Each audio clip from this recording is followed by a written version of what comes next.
que ya se ha olvidado, que se podía hacer cine en los estudios y hacerlo con esa minuciosidad y con ese enorme talento que tenía Merson para hacer estas cosas.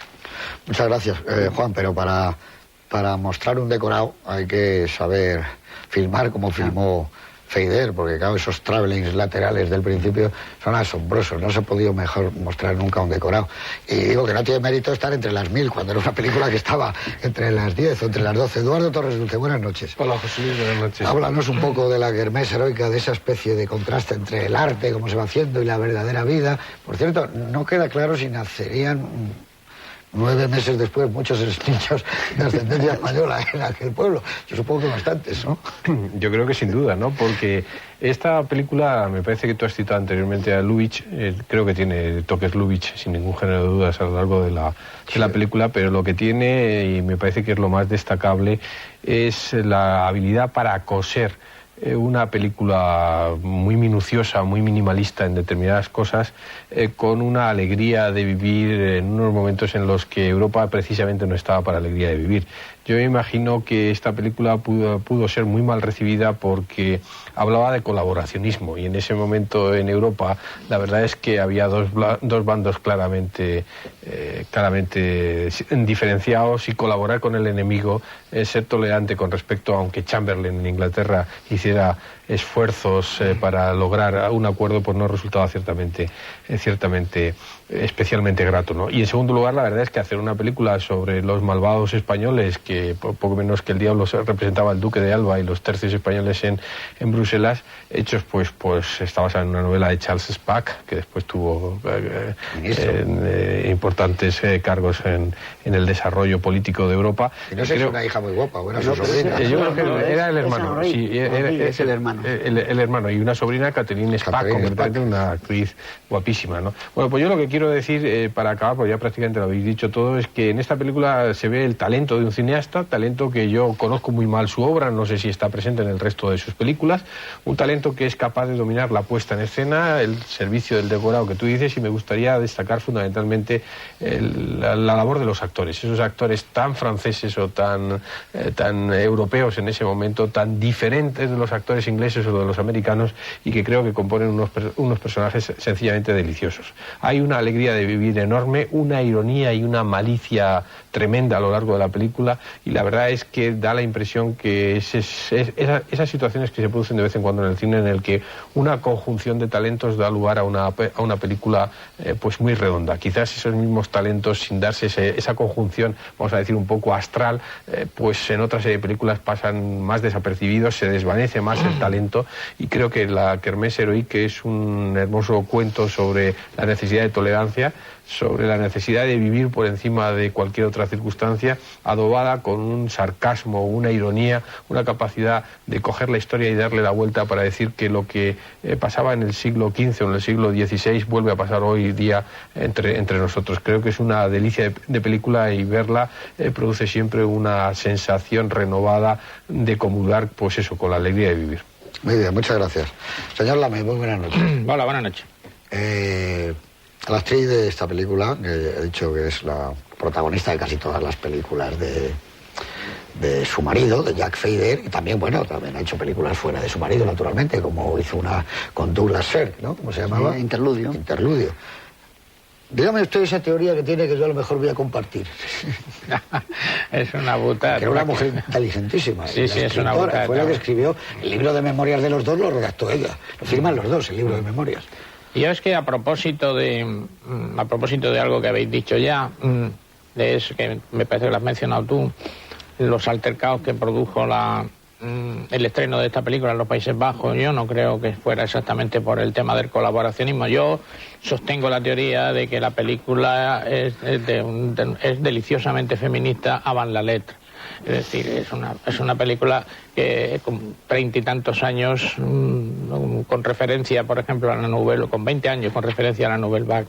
Y entonces, metido ya en este jardín, pues yo proponía la hipótesis de que la película no lo hubiera dirigido ya Feider, sino François Roset, porque es la protagonista, es la mujer del alcalde o del burgomaestre. Esta película para mí es un clásico, bueno, para mí, para todo el mundo, es un clásico del cine francés, que siempre ha sido muy propenso a competir con el cine norteamericano con sus propios medios.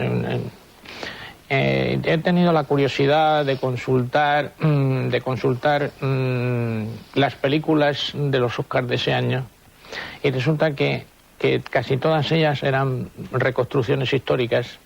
Y eran películas de época, y las tengo aquí apuntadas: El Capitán Blue, David Copperfield, Los Miserables, La Tragedia de la Bounty, El Sueño de la Noche de Verano, Tres Lanceros de Jalí y una nueva versión de Las Cruzadas. Es decir, los franceses están intentando hacer una competición, pero con un naturalismo muchísimo, con más rigor que eran las películas norteamericanas. Ya a principios de los 50, en el Cineclub Universitario de Cartagena, y ya con esto estoy desvelando un poco mi ancianidad, ya puse yo esta película en este cineclub, y la ponían los cineclubs españoles, haciendo hincapié en una cosa muy curiosa, y es que era una película de autor. Cuando digo una película de autor, me refiero a una película de un solo autor, porque en la película, detrás de los 4 primeros protagonistas, dice un film de Jack Fader. Eso no se llevaba en aquel momento, y ahí sí que hay una anticipación de 20 y tantos años. Yo creo que el tema del feminismo de la película va a dar mucho que sí, e incluso el tema de Françoise Rosé lo voy a intentar defender. Yo también voy a defenderlo contigo, el tema de Françoise Rosé, que por otra parte es una actriz excepcional, ¿no? Y bueno, una de las cosas que siempre se hablaban de esta película es el tema de todavía si las mujeres mandasen, que era lo que traía a colación las visiones de la kermés heroique o la kermés heroica. Kermés, que es una palabra, si no recuerdo mal, francesa, pero de ascendencia austriaca, que algo así como kermés es como ir a misa, que luego el ir a misa se transforma en fiesta. La kermés es una fiesta, una verbena, un día de feria, donde había sorteos, y bueno, eso ha quedado también para nosotros como la kermés, que es lo que se organiza al final, ese día en que acuden los españoles. Yo creo que tiene planos inolvidables, hechos maravillosos. Los encuadres de la película están estudiados al milímetro. La llegada de los españoles sigue siendo una verdadera maravilla. El saco de Amberes, la visión del saco de Amberes sigue siendo también extraordinario. Los suelos de esta película, los suelos están en toda la pintura flamenca. Pero luego el humor, como dice Eduardo Torres Dulce, que yo comparto, bueno, está llena de toques Lubis por todas partes. La cortinita que se van echando, eso es un Lubis. Y luego, por otro lado, yo creo que esta extraordinaria película de alguna manera preludia lo que muy poco después va a hacer Renoir con La regla del juego. También una película muy inmediata ya a la guerra. La otra, Sin corsés, esta no los tiene, pero se debe a un tipo de cine clásico. Lo que hará Renoir será salirse de esos moldes y inventar otra manera de contar. Pero las dos tienen algo que ver en cuanto a un espíritu de libertad que va por el fotograma dando vueltas. Es una película realmente extraordinaria. Tiene 60 y muchos años, pero sigue siendo una alegría empezar a ver esta película. Verán ustedes cómo los travelings se deslizan por esos decorados maravillosos, cómo los personajes son todos muy listos y muy vivos, y como verán ustedes algunos planos que vistos el año 36, con una guerra en España. Yo no sé, esos dos hombres bordando, es toda una lección de tolerancia, de hermandad, y de lo que debe ser las personas unidas, ¿no? Ese es un plano realmente que yo lo pediría en la antología del cine, aquellos dos tipos, esos dos caballeros que empiezan a hablar de sus experiencias de bordar. Pero en fin, con todos ustedes, y aunque ha sido un poco tarde porque queríamos haberla puesto hace un par de años, en esta noche de verano espero que suene como la primera vez La kermés heroica, de Jack Fader, y ya veremos si de Jack Fader solo. La kermés heroica.